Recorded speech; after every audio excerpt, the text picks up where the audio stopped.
Lesson 4.3 Natural Forces. In the previous lesson, we have studied objects need a force to move.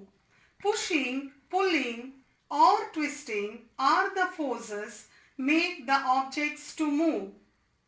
In this lesson, we are going to learn how the objects move without human push, pull or twist. They can also move with the force of natural forces. That is, the objects move with the push of natural forces.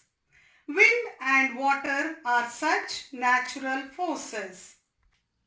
Now let us see how the wind makes the objects move.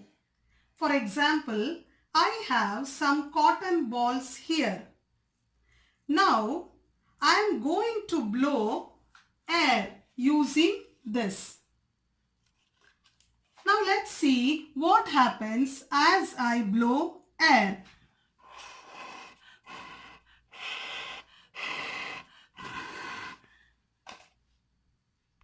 I move the balls without touching, that is just by blowing the wind.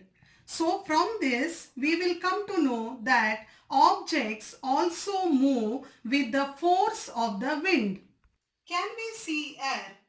No, we cannot see air, but we can feel the presence of air by the movement of the objects. Air is everywhere. It makes the object move, that we have seen from this example. Now, what is this moving air is called? The moving air is called as the wind. What we call for the moving air? The moving air is called as the wind. So, wind is an example of natural force. Wind can be weak or strong. Sometimes the wind force is very weak. Sometimes there will be a very strong wind. We see that if there is a strong wind, then it carries sand and other objects from one place to another. Now I have a tray here which is filled with water, and I also have a paper boat. Now let us see the force of wind on the objects. Now I am going to blow air using this. Now let us see what happens to the movement of the boat. The boat starts moving, but how is the movement? The movement is very slow. But now what I am going to do, I am going to blow more air.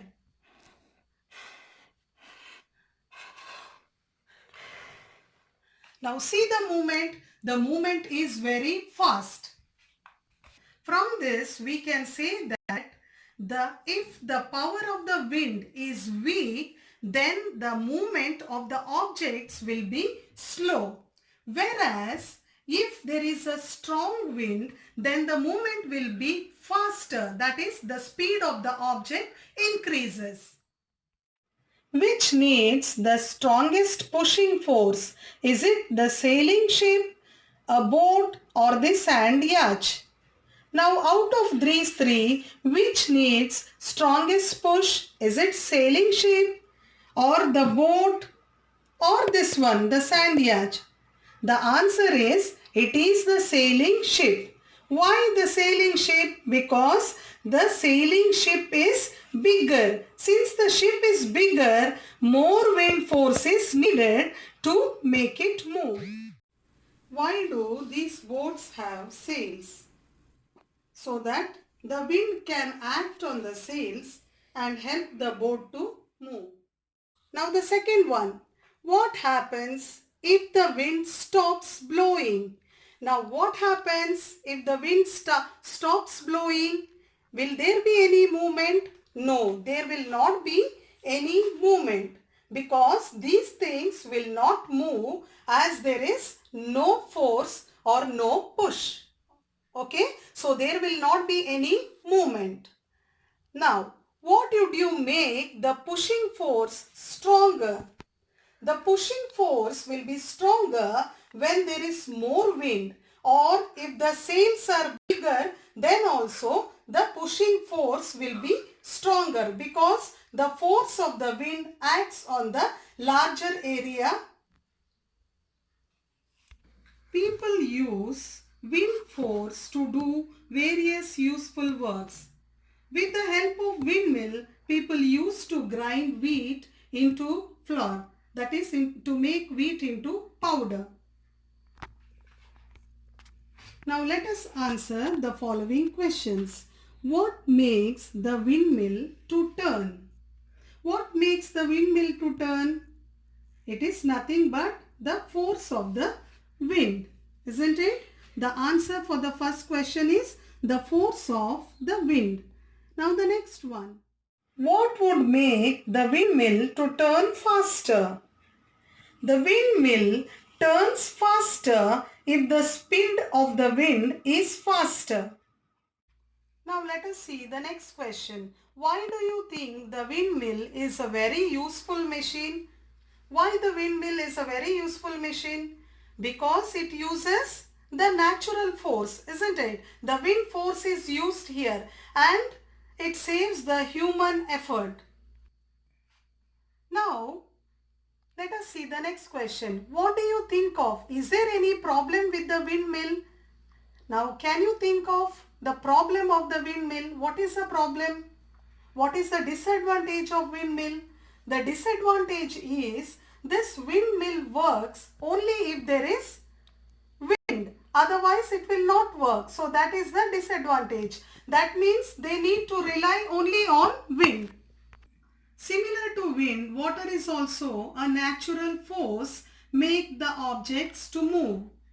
Water is so powerful, that is, it can push things with the large force. The damage caused by the flowing water during flooding is an evidence for this. Now let us see the power of water.